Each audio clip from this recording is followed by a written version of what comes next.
All right, guys, so let's continue on with the Quran. The Quran. This one's called Sad, but it's S dot. It's S dot. You see that? So I don't know if it's Sod. Sod. What does it say? Sad. The Quran. Sad. In the name of God, the merciful, the compassionate. Sad. By the Quran, proclaiming the admonition. Surely the unbelievers are imbued with arrogance and perverseness. How many generations have we destroyed before them? They all cried out for mercy when it was too late to escape.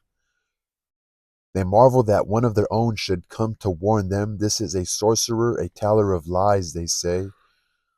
The unbelievers say, does he claim the gods are one God? This is indeed a strange thing. That's what they say. He's saying that that's what they say.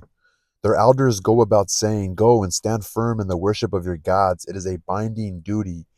We have not heard of this monotheism. We have not heard of this monotheism in the Christian faith. It is nothing but a false invention. What? Was the admonition sent down to him alone among us? See, that's what the elders are saying. We never heard about only one God, monotheism. Indeed, they are in doubt about my admonition. Indeed, they have not yet tasted my scourge. My is God, right? Do they possess the treasures of the mercy of your Lord, the Almighty, the Munificent One? Is theirs the sovereignty over the heavens and the earth and all that lies between them?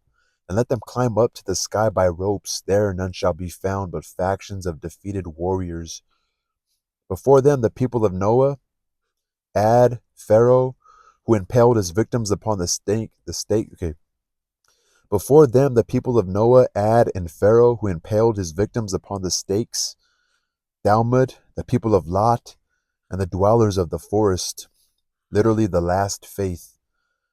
The dwellers of the forest, they disbelieved. They were all those factions, all charged the apostles with imposture, and my punishment justly smote them. Yet these are waiting but for a single cry, which none may retard.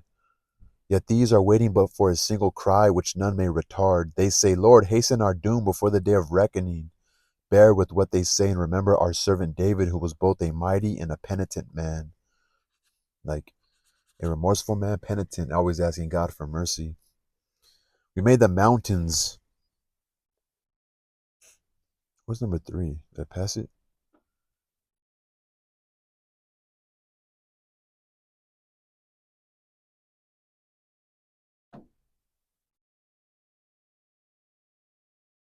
Hmm.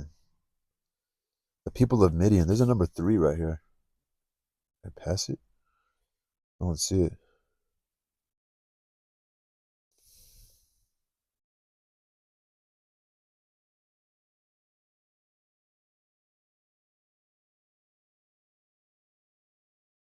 Yeah, it must be a typo.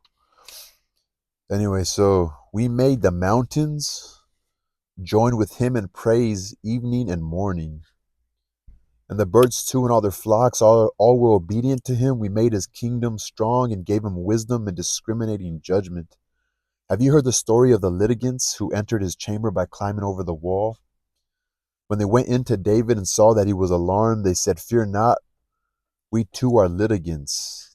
Like litigators, litigants, one of whom has wronged the other. Judge rightly between us and do not be unjust. Guide us to the right path. My brother here has 99 hues, but I have only one hue. I guess the allusion is to Uriah's wife. I'm not sure who that is. So someone speaking. My brother, I guess one of the litigants. My brother here has 99 U's, EWES. I'm not sure what that means. Maybe like an animal, but I have only one U. He demanded that I should entrust it to him and got the better of me in the dispute. He said he has certain okay. He said he has certainly wronged you in seeking to add your hue to his flock. Many partners are unjust to one another, but not so those that have faith and do good works, and they are few indeed. David realized that we were only testing him. I think Uriah was his soldier that he took his wife. I think Uriah the Hittite, the one that he took um, Bathsheba. So that's a story. Remember, a prophet told King David what he did. And he gave him a parable about all these animals that one person had.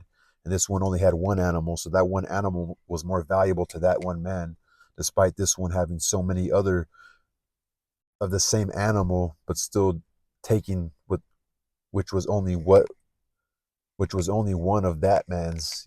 Like it's a very interesting analogy. So David realized that we were only testing him. He sought forgiveness of his Lord and fell down penitently on his knees. What's interesting is that they're referencing the Bible. So David realized that we were only testing him. He sought forgiveness of his Lord and fell down penitently on his knees. We forgave him that, and in our presence he shall be honored and well received. David, we have made you master in the land. Rule with justice among the people, and do not yield to lust. Let it turn you away from God's path. God's path. Rule with justice among the people, and do not yield to lust, lest it turn you away from God's path, because they forget the day of reckoning. Those that stray from God's path shall be grievously punished. What's also crazy, so David did that, but that might have not even been his greatest downfall. What was Solomon's greatest downfall was women, which is so insane if you think about it.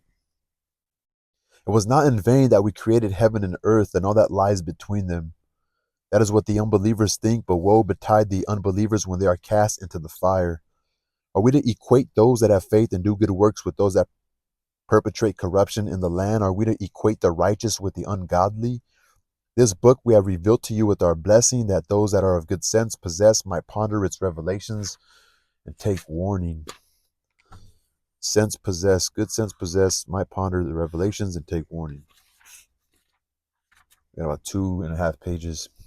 And we gave Solomon to David, his son, right? The wisest. Suppose he was the wisest and the most understanding. But yet he let women be his downfall, which is weird. And we gave Solomon to David, and he was a good and penitent servant. When one evening his prancing steeds were ranged before him, he said, my love for good things has distracted me from the remembrance of my Lord until the sun disappeared behind the veil of darkness. Bring me back my chargers. And with this he fell to hacking their legs and necks. I'm not sure what the hell. And with this he fell to hacking their... Okay. We put Solomon to the proof and placed a body upon his throne, so that he at length repented. He said, forgive me, Lord, and bestow upon me such sovereignty as shall belong to none after me. You are a bountiful giver. We subjected the wind to him, so that it blew softly at his bidding wherever he directed it, and the demons too, every builder and diver, and others bound with chains. Interesting. So Solomon had control over the wind. This is our giving. It is for you to bestow or to withhold without reckoning. In our presence he shall be honored and well received. And tell of our servant Job, he called out to his Lord, saying, Satan has afflicted me with anguish and torment. Stamp your feet. Here was a cool spring for you to wash in and to drink from. We restore to him his household, and as many more with them, a blessing from ourselves, and an admonition to those that are of good sense possessed. Take a bunch of twigs and beat with it. Do not break your oath. So there's a little note right here. Do not break your oath. So this little note down here. Job had sworn to give his wife 100 blows. The oath was kept by his giving her one blow with a bunch of 100 twigs. Commentators quote this passage as permitting any similar release from an oath rashly taken. So he was supposed to give her 100 lashes, but then he ended up getting just 100 lashes and hitting her once. That's funny. And tell of our servants Abraham, Isaac, and Jacob, men of might and vision, we made pure with the thought of the hereafter. They shall dwell with us among the chosen and the righteous. And tell of Ishmael, Elisha. I'm actually reading Elisha right now in the Bible. He's in 2 Kings. He was like Elijah's right-hand man. Elijah gets taken up to heaven. Elisha's still around. And tell of Ishmael, Elisha, Dol Kifl, which is in Ezekiel, I guess. Dol Kifl, Dhul-Kifl, who were all among the just. This is but an admonition. The righteous shall return to a blessed retreat, to the gardens of Eden, whose gates shall open wide to receive them. Reclining therein, they will call for abundant fruit and drink with bashful virgins for companions. Interesting, right? So blessed to the gardens of Eden, whose gates shall open wide to receive them. Reclining therein, they will call for abundant fruit and drink with bashful virgins for companions. So here's that idea about Muslims having virgins right here. Bashful virgins. So bashful, kind of shy, like shy virgins. This is a little funny, right? This is an English translation, so we're just trusting, but it's kind of funny. I'm thinking about the dwarf in Snow White. So where's my phone? What does bashful mean? I think it means shy. Bashful virgins. That's funny. Bashful. What does bashful mean?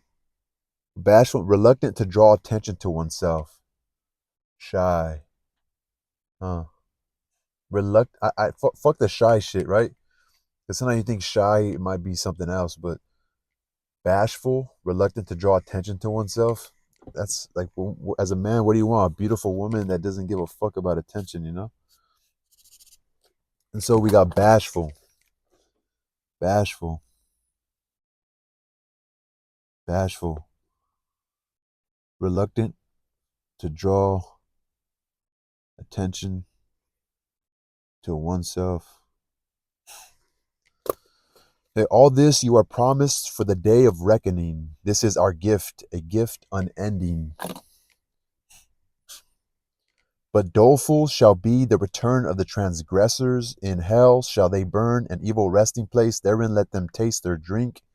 Scalding water, like fucking burning water, festering blood, coupled with other putrid things. Damn. Hell. So scalding water, festering blood, coupled with other putrid things. This band shall be thrown in headlong with you. No welcome shall await them. They shall be promptly cast into the fire. No welcome for you either. It was you who prepared this for us, an evil plight. Then will they say, Lord, inflict on those who brought this fate upon us a twofold torment in the fire. And they will say, but why do we not see men whom we deemed wicked and whom we laughed to scorn, or have our eyes missed them? Like they're going to be in hell and be like, where's those other guys that we thought were evil? All this shall come to pass. The inmates of the fire will wrangle among themselves.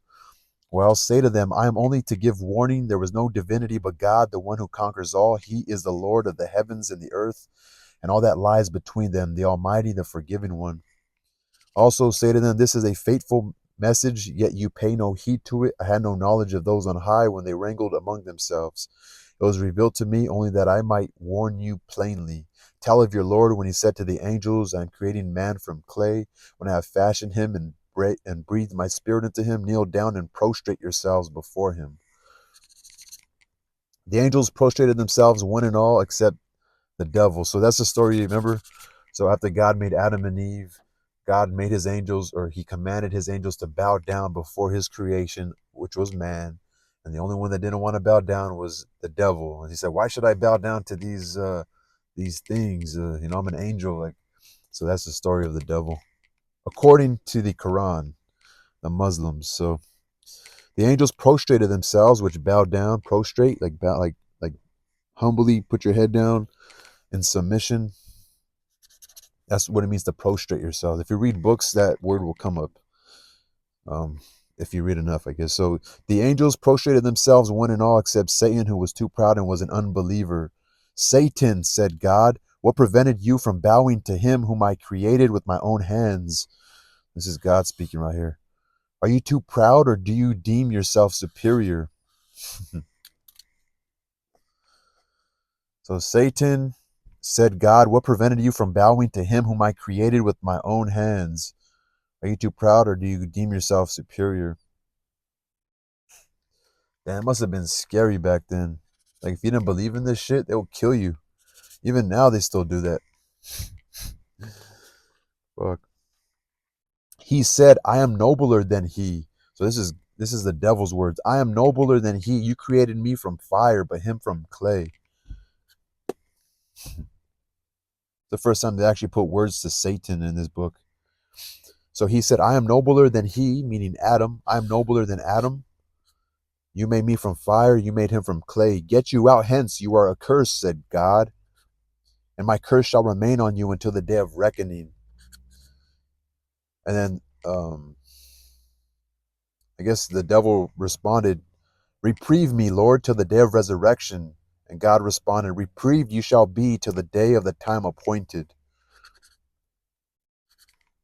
I swear by your glory, said he, that I will seduce them all except your faithful servants. So the devil's threatening God.